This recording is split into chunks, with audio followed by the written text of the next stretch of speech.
Hey guys, welcome back to our podcast. Hey guys, in today's episode, Dan and I are going to be talking about the topic on training to never lose. And Dan is going to start us off. Now, guys, training to never lose is an idea that some dancers use to train for competitions. In my opinion, I think the uh, top two countries that use this idea are Russians and Ukrainians.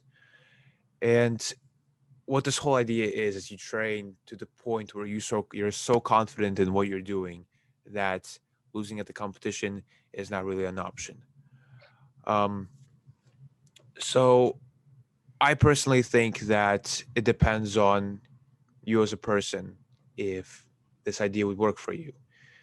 Um, a very good example of this idea is the Starlight Dance Club from Russia. They use this idea a lot and they present it the best, I think. Um, you need to be like an emotionally strong dancer. Like here, mentally strong. Mentally strong is a better description to take the amount of work that you'll have to do to achieve this whole idea. Some people, it doesn't work for some people, right? When you come to the whole to when you're a new dancer and you come to the studio, they're gonna test you out, how mentally strong you are, and if you don't quit during those tests, those mental tests that they pull on you, that means you're mentally strong. I know that because my coach did those tests on us. They weren't as extreme as they are in the bigger studios, more well-known studios, but it was more of a test to see if we're capable of dealing with all the criticism and rejection that we just experience on a day-to-day basis, day-to-day competition to competition basis. I have to So, slightly agree with you disagree with you just for okay. a moment because Why? I don't think that um, everything you said makes perfect sense, except for the fact that I don't think that by completing these mental tests or whatever they're called, I mean, I haven't done them before. I don't know what they're like. Um, it doesn't necessarily mean if you complete them that it makes you mentally strong or that you are a mentally strong person. I think it could be one of two things. I think it could be that you are mentally strong, and it could also mean that you're just obedient. Because being obedient and doing only what you're told by your coach because you know you have to is different than making that conscious decision of pushing yourself harder to make it through all of these tests, all of these exercises because you know it's good for you, because you're preparing yourself. That what makes you mentally strong. But I think you could take two people, put them through the exact same thing, and one person might be doing it for a real purpose to improve themselves, and one person might just look at it as I have to do this because I'm an obedient student. I want to be a good student. My coach is telling me I have to do this, even though that I hate it. Um, but yeah, that's the only thing I would say is that it can be seen. It can go two ways, I think, in my opinion. Would you say both ways are successful? I would say the person who is mentally strong enough to make that decision for themselves are probably going to be a little bit better off than the person who's just being an obedient student, because I feel like I've experienced both. I've done many, many things in dancing just because my coaches told me I had to. And then when I was put in a position where I didn't have a coach to tell me what to do, I had to make that decision. I had to put it on myself and say, I'm going to do this today. I'm going to do this every day. This is what I'm doing. When there was nobody there to tell me to put me through those mental tests, it was just me. That was a lot tougher. So I think both can be successful, but I think if you're going to stick with one or the other, the person who's able to make the decision for themselves is going to be a little bit more successful than someone who's just being obedient. Okay, what about this option? What if you start out as one and you end up as the other? I mean, I think that's the natural way because I don't Good. think Okay. anyone who comes into ballroom actually knows what they're getting into in the first Yes. They don't know place. what they're signing up for. So I think most people are trying to be good students and they are obedient towards their coaches. And when they say you have to do this exercise for 3 minutes straight with no breaks, if they're an obedient student and they want to make their coach happy, they're going to do it. But then hopefully with After their some time, with they time and will. experience, they Yeah. understand that it's their decision to do it. And if they want to improve, they should do it on their own.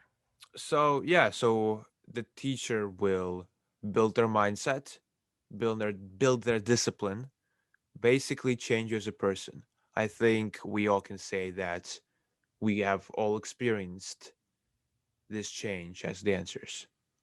I can definitely say I changed mentally after I started dancing.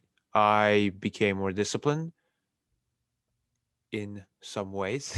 In some ways, not in many ways, but in some ways. My thought process changed a lot after I joined ballroom, but that's really off topic. We're talking about training to never lose. Right. Actually, no, that wasn't off topic. Training to never lose is just a different mindset that some of the coaches present. And it's the mindset that they teach best in. And they teach kids or students that go well with that mindset. Do you personally think that either you have this mindset or you're implementing it, or if you're not, why do you I think that you're not? And if you are, do you think it is the most successful way to go about being a competitor? right, so I know from personal experience that I am a student. If you yell at me, I work great under pressure. From school, when I would procrastinate so much, I would have loads of homework, loads of assignments due within the next 24 hours. I would work the best under pressure. In dance, if I'm terrified of the coach, I will do fairly well. So I think it would work for me. Some people who are overly confident naturally, maybe that wouldn't work for them. And why Maybe don't I think it would work for them? right because let's see. Let me find an example real quick. Awesome. Find an example. I've known this one dancer. They are very good at copying other dancers. They're very good at copying other dancers. And that works the best for them. Not a certain mindset, not anything, just literally copying other dancers, therefore creating their own style. And naturally, when they go compete, they thrive off of the atmosphere. In the end, doing better than they would do at a practice. So, for those kind of dancers, for that's just an example, I think this mindset would not work. It would just destroy them. So, again, this idea only works for specific dancers. And Now, if you think that it works well for you, because you are somebody who thrives under pressure, why don't I use would it? you, would you say you implement this or not? No, unfortunately, no, because I don't want to say I grew up. I started dancing and I learned about all this slightly differently. I don't want to change my mindset just yet.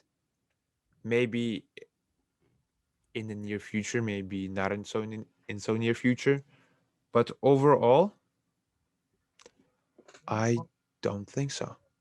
But yeah,